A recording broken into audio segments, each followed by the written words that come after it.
السلام علیکم ورحمۃ اللہ وبرکاتہ۔ الحمدللہ رب العالمین والصلاة والسلام علی رسولہ الکریم وعلی آلہ وصحبہ اجمعین ومن تبعہم بإحسان الی یوم الدین، اما بعد۔ عقیدہ طحاویہ کے بارے میں کچھ معلومات حاصل کرنے کے بعد ہم انشاءاللہ شرح العقیدۃ الطحاویہ کے مدارسے کی طرف اپنا پہلا قدم بڑھاتے ہیں۔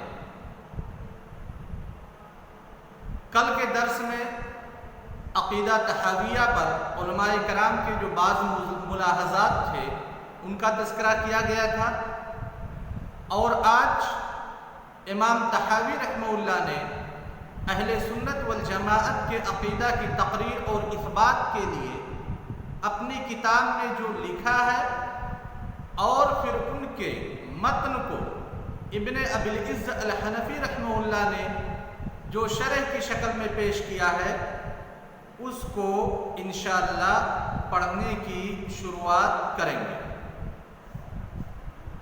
عقیدہ طحاویہ آپ لوگوں کے پاس ڈاؤن لوڈ ہے؟ کھولیے اس عقیدہ طحاویہ کو۔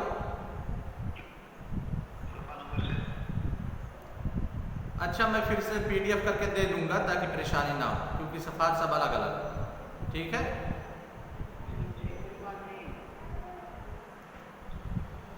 امام طحاوی رحمہ اللہ اپنی کتاب عقیدۃ الطحاویہ کے اندر کہتے ہیں: نقول فی توحید اللہ معتقدین بتوفیق اللہ ان اللہ واحد لا شریک لہ۔ یہ امام طحاوی رحمہ اللہ کی عبارت ہے جس میں اپنی کتاب کی وہ ابتدا کرتے ہوئے کہتے ہیں کہ ہم اللہ تبارک و تعالیٰ کی وحدانیت کے سلسلے میں جو اعتقاد رکھتے ہیں اس اعتقاد کے پیش نظر اللہ تبارک و تعالیٰ کی توفیق سے اس بات کا اقرار کرتے ہیں کہ اللہ تعالیٰ ایک ہے، اس کا کوئی شریک اور ہمسر نہیں ہے۔ یہ ہو گئی امام طحاوی رحمہ اللہ کی عبارت۔ اب اس عبارت کی شرح میں ابن ابی العز الحنفی رحمہ اللہ کہتے ہیں: اعلم ان التوحید اول دعوت الرسل۔ شرح کرتے ہوئے کہتے ہیں کہ توحید جتنے بھی رسول آئے، جتنے بھی انبیاء آئے، ان کی دعوت کا بنیادی پہلو ہے۔ توحید سے ہی تمام انبیاء کرام نے اپنے دعوت کی ابتدا کی۔ پھر اس کے بعد ایک عبارت کہتے ہیں: وَأَوَّلُ مَنَازِلِ الطَّرِيقِ وَأَوَّلُ مَقَامٍ يَقُومُ فِيهِ السَّالِكُ إِلَى اللَّهِ تَعَالَى۔ یہ طریق یا مقام در حقیقت صوفیوں کی اصطلاح ہے۔ صوفیوں میں طرق پائے جاتے ہیں، مقامات پائے جاتے ہیں، کوئی سالک ہوتا ہے، کوئی عابد ہوتا ہے، کوئی زاہد ہوتا ہے۔ ابن ابی العز الحنفی رحمہ اللہ کی اس عبارت میں اس چیز کی طرف اشارہ ہے کہ جو بھی صوفی حضرات ہیں یا جو بھی زہاد ہیں جو اللہ تبارک و تعالیٰ کی توحید سے اپنے آپ کو پرے سمجھتے ہیں اور یہ خیال کرتے ہیں کہ توحید وغیرہ یہ ہم جیسے بڑے لوگوں کے لیے نہیں ہے، بلکہ یہ عوام کے لیے ہے، خواص کے لیے نہیں ہے۔ تو ابن ابی العز الحنفی رحمہ اللہ کہتے ہیں کہ جب رسولوں کی سب سے پہلی دعوت توحید ہے تو رسول کے مقابلے میں ان اولیاء کی، ان زہاد کی کیا حیثیت ہے کہ یہ توحید کی دعوت نہیں دیں گے یا توحید ان کے اوپر واجب نہیں ہوگا۔ جب رسولوں کی سب سے پہلی دعوت توحید ہے تو جو بھی رسول کا متبع ہوگا وہ رسول سے کمتر ہوگا، رسول سے اعلیٰ کبھی نہیں ہو سکتا، افضل کبھی نہیں ہو سکتا۔ لہذا جب رسول کی سب سے پہلی دعوت توحید ہے تو پھر جو ان کے متبعین ہیں، چاہے اپنا شمار خواص میں کریں یا اپنا شمار اولیاء کرام میں کریں یا اپنا شمار صوفیاء کرام یا زہاد اعظام میں کریں، سب سے پہلی چیز جس کی طرف دعوت دی جائے گی وہ توحید ہے۔ سمجھ میں آئی بات؟ اب یہاں پہ ایک مسئلہ ہے، یہ چیز تو ہم نے جان لیا کہ انبیاء کرام کی دعوت کی ابتدا توحید ہے، اور جو بھی انبیاء کرام کے متبع ہوں گے ان کی بھی دعوت کی ابتدا توحید ہوگی۔ توحید کی تعریف تو ہم جانتے ہیں، ٹھیک ہے۔ اب یہاں پہ ایک مسئلہ ہے، ما ہوا اول واجب علی المکلف، ایک مکلف کے اوپر، انبیاء کرام بھی مکلف ہیں، صوفیاء، زہاد، اولیاء، عوام، خواص، سارے کے سارے مکلف ہیں مکلف نا؟ تو مکلف کے اوپر سب سے پہلی چیز کون سی واجب ہے؟ ابھی ہم نے جو پڑھا ابن ابی العز الحنفی رحمہ اللہ کی عبارت میں، وہ عقیدہ اہل سنت والجماعت بیان کرتے ہوئے کہتے ہیں کہ مکلف کے اوپر اولین واجب توحید ہے نا؟ یہ ہو گیا اہل سنت والجماعت کا عقیدہ۔ لیکن اگر ہم دیکھیں کہ مکلف کے اوپر سب سے پہلی چیز کون سی واجب ہے، تو اس میں علماء کرام کے 4 اقوال نظر آتے ہیں۔ جن لوگوں نے عقیدہ میں بحث کی ہے ان کے 4 مختلف اقوال۔ سب سے پہلا قول علماء اہل سنت والجماعت کا کہ مکلف کے اوپر سب سے پہلی جو چیز واجب ہے وہ توحید اللہ، تینوں اعتبار سے، توحید اللہ باسمائہ و صفاتہ، توحید اللہ بربوبیتہ و توحید اللہ بالوہیتہ، یعنی اپنے تینوں اقسام کے اعتبار سے ایک مکلف کے اوپر سب سے پہلی چیز کون سی ہے؟ توحید واجب ہے۔ کس کا قول ہے یہ؟ اہل سنت والجماعت کا۔ دوسرا قول ہے معتزلہ کا، جو اہل سنت والجماعت کے خلاف ہے۔ وہ کہتے ہیں مکلف کے اوپر سب سے پہلی چیز جو واجب ہے وہ نظر ہے، غور و فکر ہے، توحید نہیں ہے، بلکہ توحید سے پہلے غور و فکر ہے اور نظر ہے۔ سمجھ میں آئی بات؟ تیسرا انہی سے ملتا جلتا، غور و فکر کرنا، تدبر کرنا۔ تدبر کے بعد توحید کا مرحلہ آتا ہے معتزلہ کے نزدیک۔ اسی سے ملتا جلتا تیسرا قول ہے کہ نہ تو توحید واجب ہے سب سے پہلے، نہ ہی غور و فکر واجب ہے، بلکہ غور و فکر کا قصد کرنا واجب ہے، یعنی غور و فکر کا انسان ارادہ کرے، اپنے نفس کو مہیا کرے غور و فکر کرنے کے لیے، یہ چیز ایک مکلف کے اوپر سب سے پہلے واجب ہے۔ سمجھ میں آیا بات؟ چوتھا قول ہے کہ سب سے پہلے چیز بندوں پر جو واجب ہے، ایک مکلف کے اوپر واجب ہے، وہ ہے شک کرنا۔ شک سمجھ رہے ہو نا؟ کیا مطلب ہے شک کا؟ اس قول کا مطلب یہ ہے کہ انسان جب بھی اس کے اندر عقل آ جائے، وہ عقل مند ہو جائے، تو وہ ساری چیزوں کے بارے میں اپنے نفس کو شکوک میں ڈال دے۔ اس کو کون پیدا کیا ہوگا؟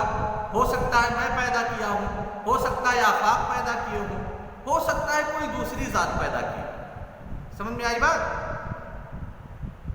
ساری چیزوں کے بارے میں اپنے نفس کو شک میں ڈال دینا یہ سب سے پہلے واجب ہے۔ اس کے بعد اس شک کا ازالہ کرنا، پہلے شک پیدا کرنا، اس کے بعد شک کا ازالہ کرنا۔ سمجھے؟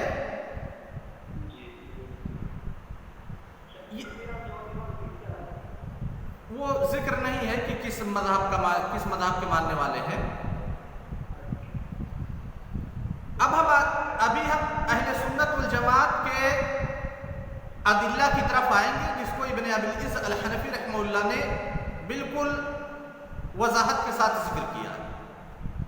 معتزلہ کے ادلہ کی طرف دیکھ لیتے ہیں کہ معتزلہ کن ادلہ سے استدلال کرتے ہوئے کہتے ہیں کہ ایک آدمی کے اوپر، ایک مکلف کے اوپر سب سے پہلی چیز جو ضروری ہے وہ نظر ہے، غور و فکر ہے۔ بہت ساری ادلہ سے انہوں نے استدلال کیا ہے، جیسے اللہ تبارک و تعالیٰ کا قول افلم ينظروا الى السماء فوقهم، سورہ قاف کی آیت ہے، افلا ينظرون الى الابل كيف خلقت والى السماء كيف رفعت، سورہ غاشیہ کی آیت ہے، اولم ينظروا في ملكوت السماوات والارض، سورہ اعراف کی آیت ہے، افلم يسيروا في الارض فينظروا، سورہ یوسف کی آیت۔ اس طرح کی آیات جس میں اللہ تعالیٰ نے انسانوں کو غور و فکر پر ابھارا، انہی آیات سے استدلال کرتے ہوئے کہتے ہیں کہ ہم اپنے رب کو اس وقت جان پائیں گے جب ہم غور و فکر کریں گے۔ اگر غور و فکر نہیں کریں گے تو ہم اپنے رب کو یا توحید کی معرفت ہم تک نہیں پہنچ سکتی۔ بات سمجھ میں آئی؟ یہ معتزلہ کا قول ہے۔ ان پہ رد کرتے ہوئے ہم کہتے ہیں کہ صحیح ہے کہ اللہ تعالیٰ نے عبرت حاصل کرنے کے لیے ہمیں غور و فکر کی، ہمیں مشاہدہ کرنے کی اجازت دی ہے، بلکہ اس کا حکم دیا ہے۔ اور غور و فکر کے سلسلے میں، تدبر کے سلسلے میں بہت ساری آیات قرآن کریم کے اندر وارد ہیں، جیسا کہ بعض آیات کا تذکرہ اوپر ہو چکا ہے۔ لیکن یہاں پہ جو غور و فکر کرنے کا اللہ تبارک و تعالیٰ نے حکم دیا ہے، وہ حکم صرف اسی لیے ہے کہ ہم ان چیزوں کے مشاہدہ سے اپنے نفس کو مطمئن کر سکیں، ہمارے اندر قناعت آ جائے، ہم اللہ تبارک و تعالیٰ کی توحید کے اقرار کرنے والے ہو جائیں۔ گویا کہ غور و فکر کرنا، اللہ تبارک و تعالیٰ کی آیات میں تدبر کرنا، اس کی نشانیوں کو دیکھنا، یہ ایک وسیلہ ہے اللہ تبارک و تعالیٰ کی معرفت کی۔ سمجھ میں آئی بات؟ نہ کہ یہی سب سے پہلے ضروری ہے، یہ وسیلہ ہے، صرف وسیلہ ہے اللہ تعالیٰ کے معرفت کی۔ جیسے مثال کے طور پہ اگر آپ کسی کو اسلام کی دعوت دیں، ٹھیک ہے، اور آپ اس سے کہیں کہ میں تمہیں اسلام کی دعوت دیتا ہوں، کلمہ طیبہ کا اقرار کر لو، شہادتین کا اقرار کر لو، وہ رک گیا، شہادتین کا اقرار نہیں کر رہا، ہم اسے ادلہ دے رہے ہیں، یعنی قرآن کی آیت پیش کر رہے ہیں، حدیث پیش کر رہے ہیں، وہ کہہ رہے ہیں بھائی ہم قرآن حدیث کو نہیں مانتے، تو اب ہم اس کو کیا کہیں گے؟ یہی کہیں گے نا کہ دیکھو ان مخلوقات کو دیکھو، اس فلک کو دیکھو، اس گیلیکسی کو دیکھو، تم اپنے آپ کو دیکھو، کیسے پیدا کیے گئے، اس کا خالق کون ہے، اس کا مدبر کون ہے، چلانے والا کون ہے۔ یعنی اسے ہم غور و فکر کی دعوت دیں گے کہ اگر تم غور و فکر کرنا چاہتے ہو تو پھر یہ ساری کائنات تمہارے سامنے موجود ہے، تم اس میں غور و فکر کرو اور سنجیدگی سے غور و فکر کرو، پھر یقیناً تم کسی نہ کسی نتیجے پر پہنچو گے۔ اور نتیجہ کیا ہوگا؟ جس چیز کی طرف میں دعوت دے رہا ہوں کہ اشہد ان لا الہ الا اللہ و اشہد ان محمدًا عبدہ و رسولہ۔ جب غور و فکر کرو گے تو پتہ چل جائے گا کہ یہ کائنات یوں ہی رچی بسی نہیں ہے، نہ ہم چلا رہے ہیں نہ تم چلا رہے ہیں، بلکہ اس کا کوئی خالق ہے، کوئی موجد ہے، کوئی مدبر ہے، کوئی آمر ہے، کوئی ناہی ہے۔ سمجھ میں آئی بات؟ تو پھر جب ہم اس انسان کو جس کو اسلام کی دعوت دے رہے تھے اس کو غور و فکر کرنے کے لیے کہہ رہے ہیں، تو کیا ہم اس کے اوپر واجب کر رہے ہیں کہ تمہارے اوپر سب سے پہلی چیز واجب ہے کہ غور و فکر کرو؟ نہیں، صرف ہم اسے وسیلہ بتلا رہے ہیں توحید تک پہنچنے کا۔ ہم اسے دعوت دے رہے ہیں کس چیز کی؟ شہادتین کی دعوت دے رہے ہیں نا، توحید کی دعوت دے رہے ہیں نا، اور اس کے لیے وسیلہ کیا اختیار کر رہے ہیں؟ غور و فکر اور نظر کا۔ سمجھ میں آئی بات؟ ٹھیک۔ اب اس کے بعد ابن ابی العز الحنفی رحمہ اللہ نے علماء اہل سنت والجماعت کے بہت سارے ادلہ کا تذکرہ کیا ہے، چند دلیلوں کو ہم لیتے ہیں۔ اللہ تبارک و تعالیٰ کا ارشاد لقد ارسلنا نوحا الى قومه فقال يا قوم اعبدوا الله ما لكم من اله غيره وقال هود علیہ الصلوۃ والسلام لقومه اعبدوا الله ما لكم من اله غيره، اور اسی طرح سے صالح علیہ السلام نے اپنی قوم سے کہا اعبدوا الله ما لكم من اله غيره، شعیب علیہ السلام نے بھی یہی الفاظ اپنائے اپنی قوم کے لیے۔ اللہ تعالیٰ نے پھر تمام رسولوں کے بارے میں کہا وَلَقَدْ بَعَثْنَا فِي كُلِّ أُمَّةٍ رَسُولًا أَنِ اعْبُدُوا اللَّهَ وَاجْتَنِبُوا الطَّاغُوتَ، اور نبی کریم صلی اللہ علیہ وسلم کی بہت ساری احادیث وارد ہیں، ان میں سے ایک حدیث ہے حضرت عبداللہ بن عباس، حضرت عبداللہ بن عمر رضی اللہ تعالیٰ عنہ کی، أُمِرْتُ أَنْ أُقَاتِلَ النَّاسَ حَتَّى يَشْهَدُوا أَن لَّا إِلَٰهَ إِلَّا اللَّهُ وَأَنَّ مُحَمَّدًا رَسُولُ اللَّهِ۔ اس کے بعد یہ ساری ادلہ ہے، انہی ادلہ کی بنیاد پہ ابن ابی العز الحنفی رحمہ اللہ کہتے ہیں کہ وَلِهَذَا كَانَ الصَّحِيحُ أَنَّ أَوَّلَ وَاجِبٍ يَجِبُ عَلَى الْمُكَلَّفِ شَهَادَةُ أَن لَّا إِلَٰهَ إِلَّا اللَّهُ۔ سمجھ میں آ گئی بات؟ پھر اس کے بعد ذکر کیا کہ یہ صرف میرا قول نہیں ہے کہ مکلف کے اوپر سب سے پہلے توحید واجب ہے، بلکہ تمام ائمہ سلف اس بات پر متفق ہیں کہ کسی بھی انسان کو جو سب سے پہلا حکم دیا جائے گا وہ شہادتین کا حکم دیا جائے گا۔ سب سے پہلے وہ توحید کا اقرار کرے، اس کے بعد دوسرے اعمال کو انجام دے۔ کلیئر ہے؟ اور کہتے ہیں کہ ائمہ سلف اس بات پہ بھی متفق ہیں کہ اگر کسی نے بلوغت سے پہلے شہادتین کا اقرار کر لیا تو بالغ ہونے کے بعد شہادتین کے اقرار کی تجدید کا مطالبہ نہیں کیا جائے کہ تم بچپن میں شہادتین کا اقرار کیے تھے، تم اس وقت غیر مکلف تھے، اب بالغ ہو گئے ہو لہذا اس کی تجدید کرو۔ کہا اس کا مطالبہ ہرگز نہیں کیا جائے گا۔ تمام اہل سنت والجماعت کا اس بات پر اتفاق ہے کہ اگر قبل البلوغ کسی نے شہادتین کا اقرار کیا ہے یا توحید کا اقرار کیا ہے تو بعد البلوغ اس سے تجدید کا مطالبہ نہیں کیا جائے گا۔ سمجھ گئے نا؟ اس کے بعد ابن ابی العز الحنفی رحمہ اللہ کہتے ہیں، ایک مسئلہ ذکر کیا ہے، مسئلہ فقہیہ، کہا وَهُنَا مَسَائِلْ تَكَلَّمَ فِيهَا الْفُقَهَاءُ، کہ چند مسائل کا تذکرہ کر رہا ہوں جن میں فقہاء کرام نے بات کی ہے۔ کمن صلی ولم یتکلم بالشہادتین، جیسے ایک آدمی ہے نماز پڑھا، ٹھیک ہے، نماز کی ادائیگی کر لی لیکن اس نے شہادتین کا اقرار نہیں کیا، شہادتین کے اقرار سے پہلے ہی نماز کی ادائیگی کر لی، تو کیا وہ مسلمان ہو جائے گا یا مسلمان نہیں ہوگا؟ ہاں اچھا، ابن ابی العز الحنفی رحمہ اللہ کہتے ہیں کمن صلی ولم یتکلم بالشہادتین او اتی بغیر ذلک من خصائص الاسلام، چاہے وہ نماز پڑھے یا کوئی ایسی چیز کی ادائیگی کرے جو اسلامی شریعت کا شعار ہے لیکن کلمہ شہادتین کا اس نے اقرار نہیں کیا ہے، تو کیا وہ مسلمان ہوگا یا مسلمان نہیں ہوگا؟ تو کہتے ہیں ابن ابی العز الحنفی رحمہ اللہ کی صحیح بات یہ ہے کہ وہ مسلمان ہو جائے گا ہر اس کام کے کرنے سے جو کام شریعت اسلامیہ کا شعار ہے۔ سمجھ میں آئی بات؟ سمجھے شباب؟ ہاں